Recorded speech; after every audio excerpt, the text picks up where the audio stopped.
कहा गया कि नवाब मलिक के अंडरवर्ल्ड कनेक्शन है। 62 साल का जीवन इसी मुंबई शहर में बीता। किसी माई के लाल में हिम्मत नहीं कि नवाब मलिक किसी अंडरवर्ल्ड से जुड़ा हुआ है। ये कभी उंगली भी उठाकर मेरे तरफ दिखा सके कि सारी तस्वीरें देख लें, जूते देख लें। लू विटॉन का जूता 2-2 लाख रुपए का है, जूते बदलते रहते हैं। बर्बरी के शर्ट आप देखेंगे जो 50,000 से ऊपर शुरू होता है। टी शर्ट आप देखेंगे जिसकी कीमत 30,000 से शुरू होती है। पारते पाते नाम की कोई घड़ी है, मुझे पता नहीं। घड़ियां रोज बदलती है, जो 20 लाख से उसकी बिगिनिंग है और 1 करोड़ तक की घड़ी आती है। ईमानदार अफसर का ये पहरावा, ईमानदार अफसर का ये रहन सहन। शाहरुख खान के बेटे आर्यन खान की ड्रग्स मामले में गिरफ्तारी के बाद से एक शख्स जो बेहद एक्टिव नजर आ रहे हैं और लगातार सुर्खियों में बने हुए हैं, उनका नाम है नवाब मलिक। नवाब मलिक लगातार नारकोटिक्स कंट्रोल ब्यूरो मुंबई के डिविजनल डायरेक्टर समीर वानखेड़े और उनकी फैमिली पर इल्जामों की बौछार कर रहे हैं। 2 अक्टूबर को शाहरुख खान के बेटे आर्यन खान गिरफ्तार हुए थे और उन्हें 26 दिनों के बाद 28 अक्टूबर को जमानत मिली थी। इस दौरान ये पूरा मामला कई तमाशे के पड़ावों से गुजरते हुए करवटें बदलता रहा और इस उतार चढ़ाव के खेल में नवाब मलिक का अहम रोल रहा है। उन्होंने शाहरुख खान के बेटे आर्यन खान को गिरफ्तार करने वाले समीर वानखेड़े की पैदाइश से लेकर निकाह तक की हकीकत और उनकी फैमिली तक पर कई इल्जाम लगाए, जिसके चलते अब समीर वानखेड़े की भी जांच चल रही है। आर्यन खान की रिहाई के बाद नवाब मलिक के ट्वीट पिक्चर अभी बाकी है मेरे दोस्त ने सबका ध्यान खींचा और इसके बाद 1 नवंबर को उन्होंने महाराष्ट्र के ex chief minister Devendra Fadnavis की वाइफ की जयदीप राणा के साथ तस्वीर डालते हुए लिखा है, चलो आज बीजेपी और ड्रग्स पेडलर के रिश्तों की चर्चा करते हैं। आपको बता दूं कि जयदीप राणा इन दिनों ड्रग्स तस्करी के इल्जाम में जेल में बंद हैं। वहीं नवाब मलिक को जवाब देते हुए महाराष्ट्र के ex chief minister Devendra Fadnavis ने उन पर अंडरवर्ल्ड से रिश्ते रखने का इल्जाम लगाते हुए कहा है कि वो दिवाली के बाद बॉम्ब फोड़ेंगे। कुल मिलाकर अगर कहा जाए तो ठीक 1 महीने से नवाब मलिक सोशल मीडिया और मीडिया में दिए गए अपने बयानों से लगातार सुर्खियां बटोर रहे हैं। तो पूरा सीक्वेंस बदल गया है। पकड़ने वाले बचाव का रास्ता ढूंढ रहे हैं, पकड़ाने वाले पकड़ के ले जाने वाले जेल की सलाखों के पीछे हैं। इसीलिए मैंने लिखा था कि पिक्चर अभी बाकी है मेरे दोस्त।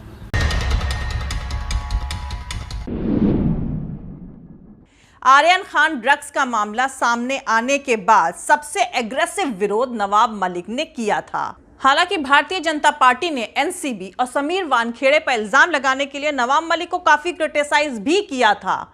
यहां पर मैं आपको सबसे अहम बात बता दूं कि एनसीबी को 9 जनवरी 2021 को किसी सस्पिशियस एक्टिविटी के लिए अलर्ट किया गया था।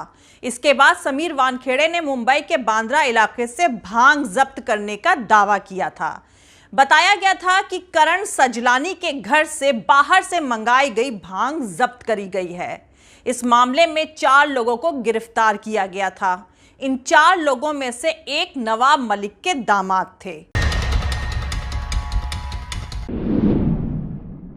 तब पहली बार नवाब मलिक के दामाद समीर खान का नाम सामने आया था। समीर खान नवाब मलिक की सबसे बड़ी बेटी नीलोफर के हस्बैंड हैं। एनसीबी ने समीर खान को जनवरी में एनडीपीएस एक्ट की धारा 27A के तहत नारकोटिक्स यानी नशीले पदार्थों की तस्करी और मनी लॉन्ड्रिंग के इल्जाम में गिरफ्तार किया था। समीर खान को इस मामले में 14 अक्टूबर 2021 को सेशन कोर्ट ने जमानत दे दी थी।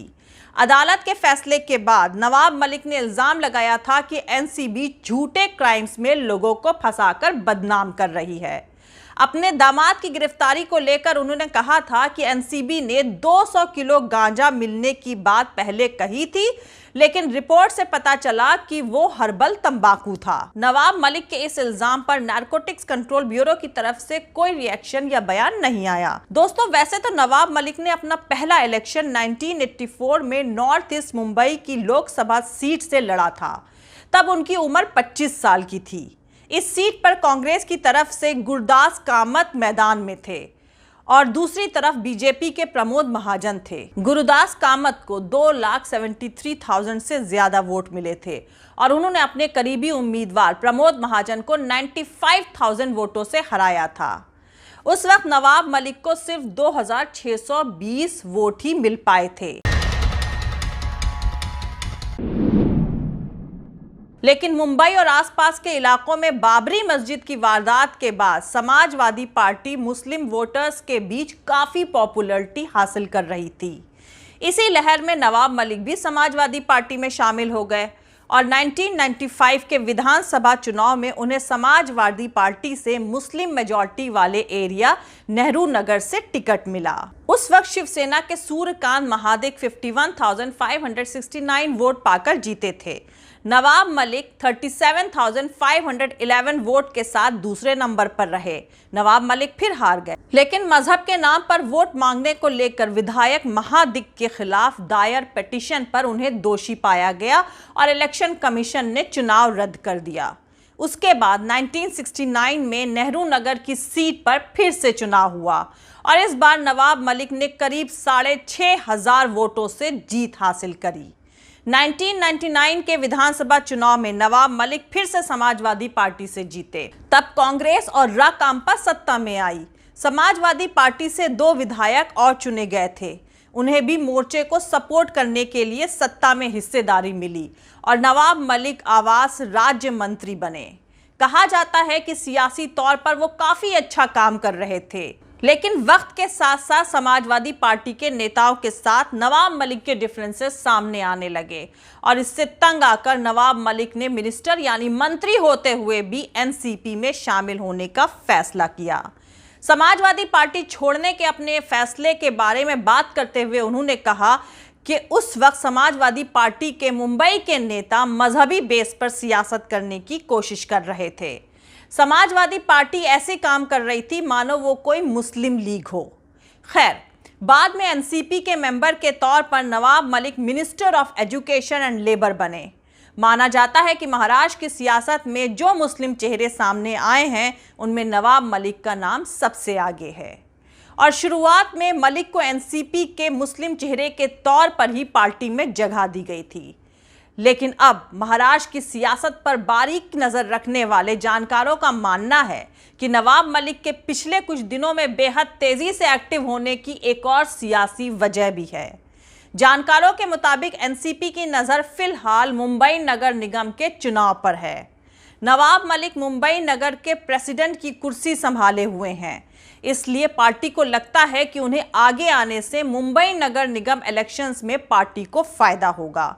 जानकार मानते हैं कि नवाब मलिक अपनी प्रेस कॉन्फ्रेंस में मुद्दों पर बहस कर रहे हैं और अब तक उन्होंने शरद पवार के यकीन को सही साबित किया है।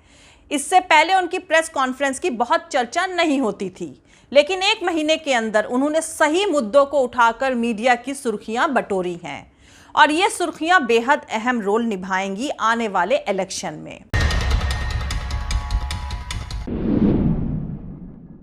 आपको यहां पर बता दूं कि नवाब मलिक की फैमिली उत्तर प्रदेश के बलरामपुर जिले की रहने वाली है। नवाब मलिक की पैदाइश से पहले ही उनके पिता मोहम्मद इस्लाम मलिक मुंबई में बस गए थे, लेकिन पहले बच्चे की पैदाइश के लिए पूरा परिवार वापस उत्तर प्रदेश पहुंचा। नवाब मलिक का जन्म 20 जून 1959 को उत्तर प्रदेश के बलरामपुर के उतरौला तालुका के एक गांव में हुआ था। इसके बाद उनकी फैमिली फिर मुंबई लौट आई।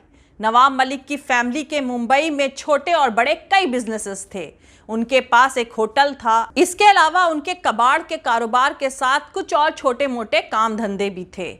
जब नवाब मलिक को बीजेपी ने कबाड़ी वाला कहा और ये कहकर उनको निशाने पर लिया, तो जवाब में नवाब मलिक ने कहा कि हाँ, मैं कबाड़ी वाला हूँ। मेरे पिता मुंबई में कपड़े और कबाड़ का कारोबार करते थे। विधायक बनने तक मैंने भी कबाड़ का कारोबार ही किया है। मेरी फैमिली अब भी ये काम करती है। मुझे इस पर फख्र है। वैसे दोस्तों, नवाब मलिक अपनी सियासी इनिंग किस तरह खेल रहे हैं, इसका अंदाज़ा आप 2005 और 6 में हुए एक सियासी उलटफेर से लगा सकते हैं। दरअसल 2005 और 6 के दौरान चीफ मिनिस्टर विलासराव देशमुख की सरकार में मिनिस्टर रहे नवाब मलिक को इस्तीफा देना पड़ा था। नवाब मलिक पर माहिम की जरीवाला चाल के रीडेवलपमेंट प्रोजेक्ट में मिसकंडक्ट के कई इल्जाम लगे थे। अन्ना हजारे ने भी इस मामले को उठाया था। उसके बाद फिर एक जांच शुरू करी गई थी और नवाब मलिक को इस्तीफा देना पड़ा था। लेकिन 12 साल के बाद सुप्रीम कोर्ट ने इसी मामले पर फैसला सुनाते हुए कहा था कि उस वक्त के मिनिस्टर नवाब मलिक की तरफ से लिए गए फैसले सही थे। जय हिंद, सत्यमेव जयते, अल्लाह हाफिज। दोस्तों, हमारा पूरा वीडियो और दूसरे और वीडियोस देखने के लिए हमारा YouTube channel political Tamasha with doctor Arshi को सब्सक्राइब करके वहां पे लगी बेल आइकॉन को जरूर दबा दें ताकि आपको हमारे आने वाले हर वीडियो की अपडेट्स मिलती रहे। और दोस्तों, अगर आपको हमारा काम पसंद आता है, हमारे वीडियोस पसंद आते हैं तो www.patreon.com/dr अर्शी खान पर जाकर डोनेट करके आप हमारे काम को सपोर्ट कर सकते हैं। दोस्तों, अगर आपको हमारा वीडियो पसंद आता है तो लाइक और शेयर करना हरगिज नहीं भूलें। आप हमें फॉलो भी कर सकते हैं हमारे ट्विटर, इंस्टाग्राम और फेसबुक पेज पर। मेरा ट्विटर हैंडल है @arshi_aziz khan। Thank you. मिलते हैं अगले वीडियो में।